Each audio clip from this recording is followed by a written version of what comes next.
any other housekeeping concerns, that are not meant for the speaker, please raise those questions only after the end of this session. Now, for a gentle reminder to the speakers, please take note that there will be a bell rung on the 12th minute of your presentation like this. And on the 15th minute, the bell will be rung twice like this, indicating the end of the presentation and the commencement of the Q&A segment. In this session, we will have 3 speakers. This session will be chaired by Associate Professor Dr. Yusmin Yusof. Dr. Yusmin is a lecturer at the Center of Foundation Studies in Science, University Malaya. Please welcome Dr. Yusmin. Okay, thank you, Mr. Kuhan. Okay, Assalamualaikum and very good morning to everyone. Thank you for joining us in room A, Ikumunata. Okay, so in this session, we have a presentation on breeding and diversity. Okay, so we have 3 speakers in this session, which are Dr. Ivan from Uganda, Dr. Fatima from Malaysia, and Dr. Fajaruddin from Indonesia. Okay, so each speaker will be given 20 minutes, in which 50 minutes for presentation and 5 minutes for Q&A at the end of their presentation. Okay, so as for the audience, we have Q&A at the end of speaker's presentation. Feel free to ask questions during this Q&A. You can either raise your hand to ask question or type in your question in the chat box, and I will read it for you. Okay, so without further ado, let me introduce you to our first speaker, which is Dr. Ivan Arinaitwe from National Agriculture Research Organization, Uganda, and he's going to talk about 30 years of NARO banana breeding, achievements, challenges, and future. Okay, please welcome Dr. Ivan. Thank you. Can you hear me? Yes, we can hear you, Ivan. All right. I am Arinaitwe Ivan Kabiita. I'm a banana breeder at the National Agriculture Research Organization, and my presentation is the 30 years of NARO's banana breeding. What have we achieved? What are the challenges that we have faced? And what is the future? Just a quick background, banana is one of the most important food crops in the sub-Saharan Africa, and specifically, Uganda is the 3rd largest producer of bananas, but also the largest consumer of bananas in the whole world, with a consumption rate of above 200 kilograms per person per year. Banana production over the years has, however, been faced with many challenges. To mention a few, the short plantation life cycle of about 5 years, as opposed to the normal plantation life of above 20 years. Also, there is low productivity of bananas, which is about 10 tons per hectare per year, yet the estimated potential is about 70 tons per hectare per year. The challenges I have mentioned above are attributed to both abiotic and biotic stresses. The abiotic stresses include climate change, where we have drought, the poor agronomic practices by the farmers, and nutrient depletion in the soil because of monoculture.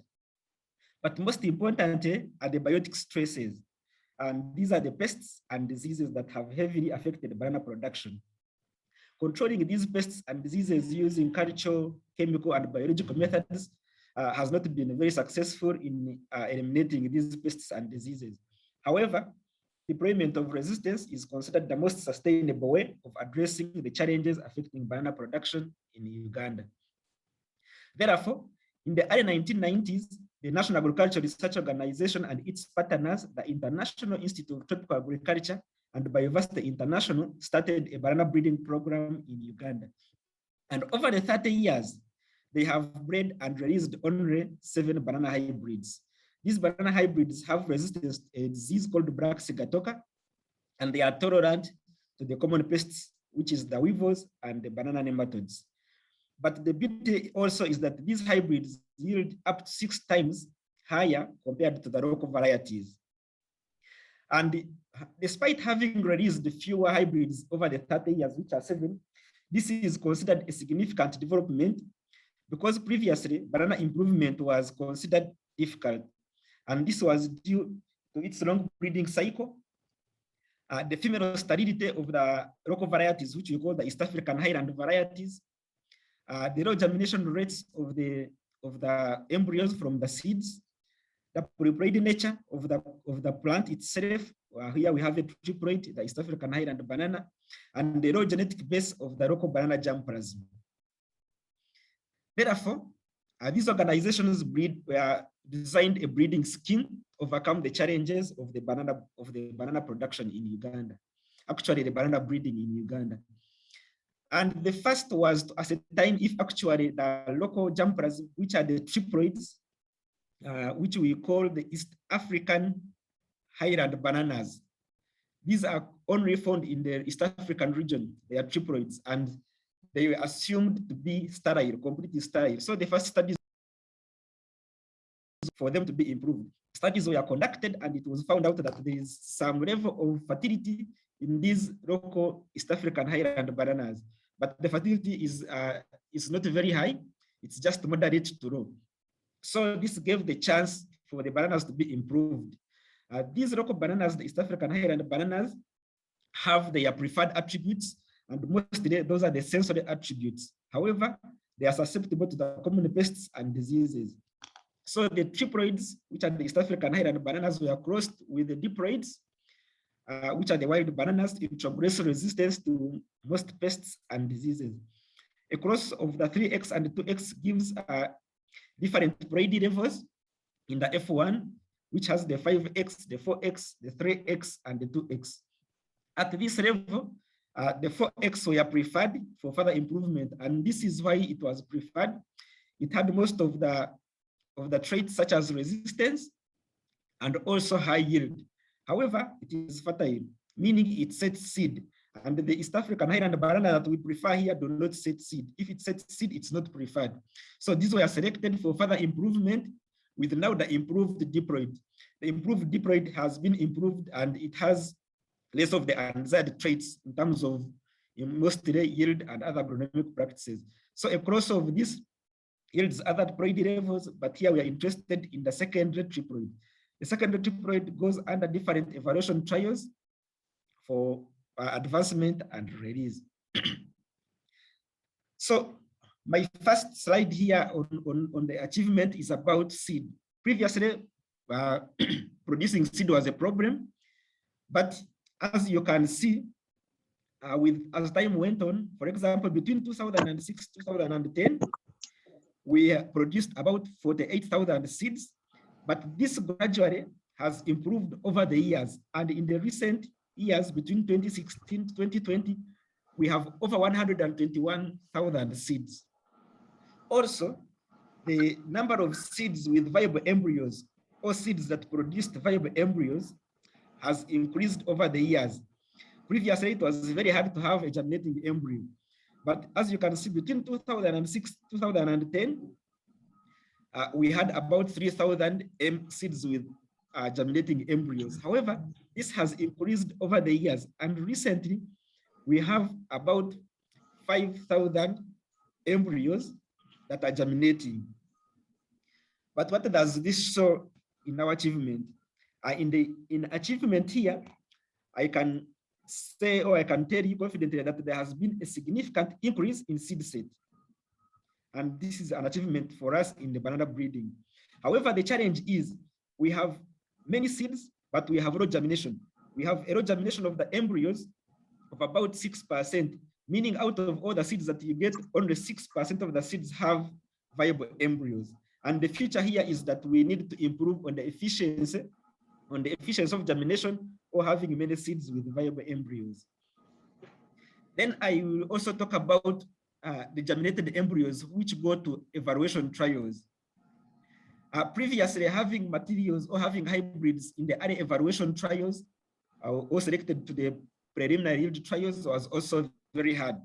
But with time, as you can see, between 2006 to 2010, we had about 45 hybrids evaluated in the early evaluation trials.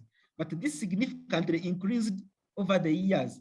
Recently, between 2016 and 2020, we have about 2,362 hybrids evaluated at the early evaluation trials. And consequently, this has led to the increase of materials selected for PYT. PYT is preliminary yield trial. It's an advanced trial. So we have moved from 36 hybrids between 2006 to 2010, about 209 between 2016 to 2020.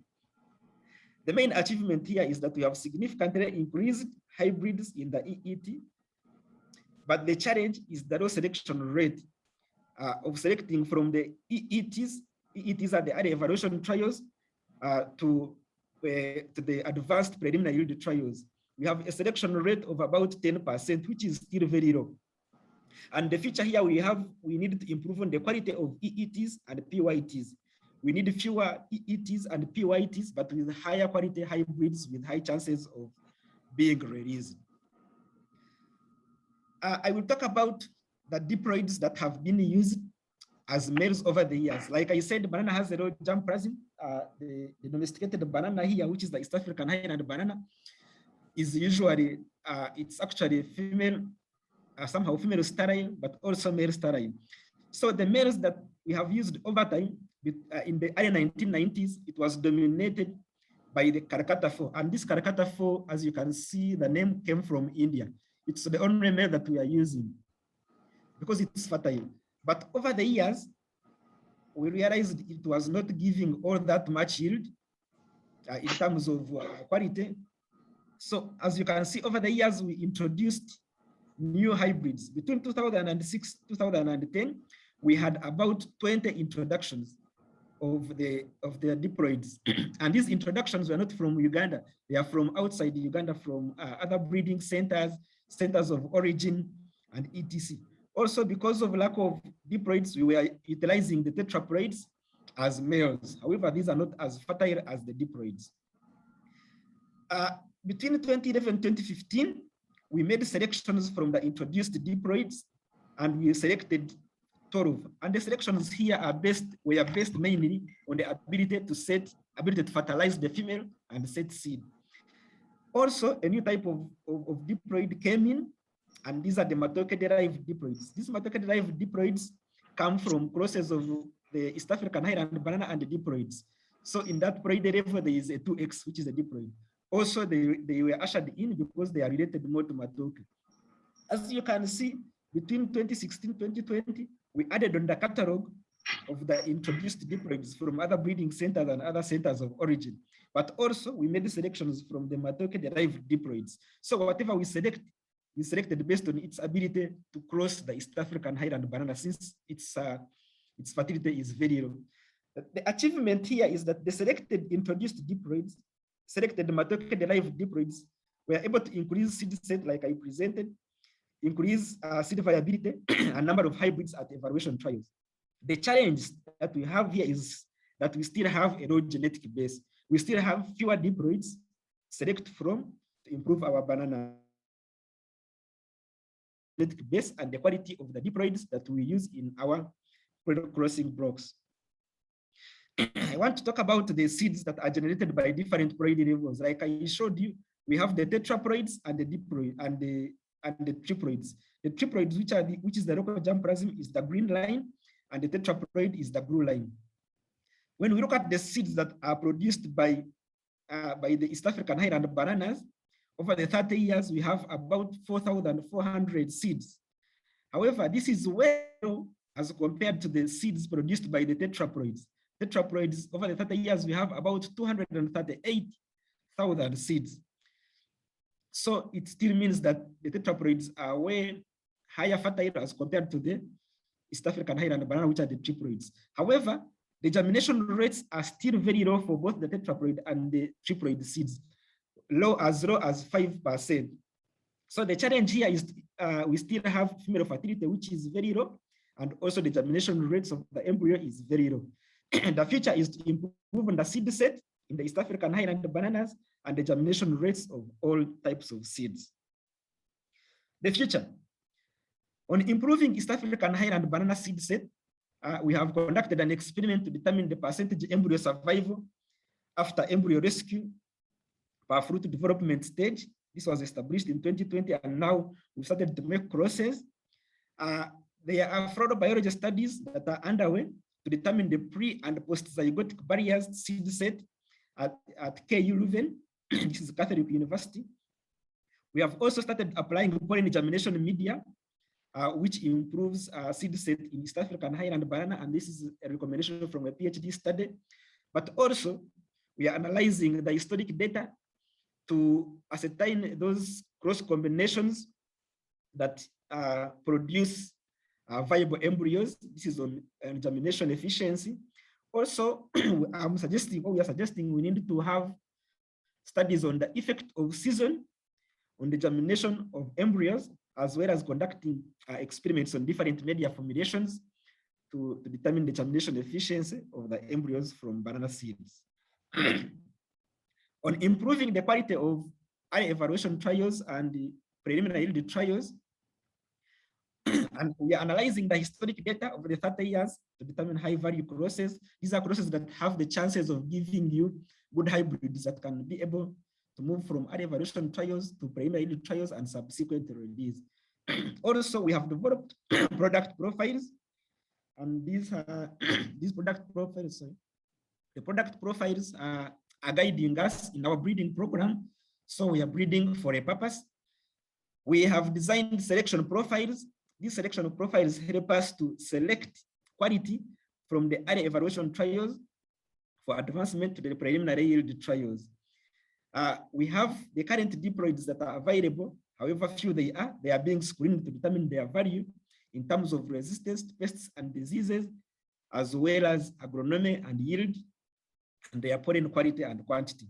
Also, studies to determine the correlation of physical chemical components of matooke land races and the hybrids to sensory traits is being conducted at the Food Biosciences Laboratory in Kawanda, in Uganda here. We are also developing molecular markers, and having molecular markers will help in efficient selection at all evaluation stages. On the genetic base, we need to keep improving the available diploids towards the traits that we desire. So the traits that the diploids that we have to keep on improving until we have those super males that have the traits that are desired for the local people who consume the bananas. Also, we need to keep assessing and utilizing matooke-derived diploids. We need to introduce more diploids from centers of origin and other breeding programs, as well as we are now conducting chromosome doubling to make instant tetraploids. We have been able to digitalize data capture. Previously, it was manual, but now we have digital data capture from crossing up to release using BTracT and Musabase. We have been able to improve on the breeding cycle time from 14 years to 9 years, just by selecting at the second cycle instead of selecting at the third cycle. Here we are selecting at the third cycle, here we are selecting on the second cycle. And the studies have shown that the second and the third cycle are actually the same. So now we select at the second cycle, and we have been able to reduce the number of years for evaluation trials alone from 14 to 9 years. Seed system, we have so far released 7 hybrids.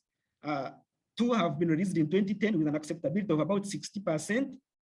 4 were released in 2017. As you can see, the acceptability improved by to 70 to 80%. And in 2018, we released 1 hybrid with an acceptability of above 90%. However, we still have a challenge of the undeveloped banana seed system in the East and Central African region that needs to absorb these hybrids. I want to thank the collaborators, IITA, Bioversity International, Excellence in Breeding, and the Tanzania Agriculture Research Organization, and the Bill and Melinda Gates for supporting banana research and improvement in Uganda. I want to thank you all for listening.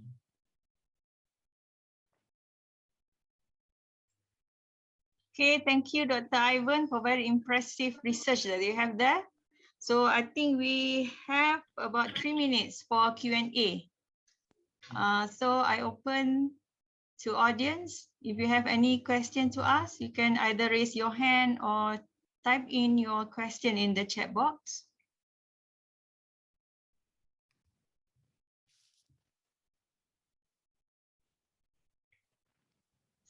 Okay, maybe I can ask one question for Dr. Ivan. So in your institution, do you open for attachment for postgrad student from Malaysia?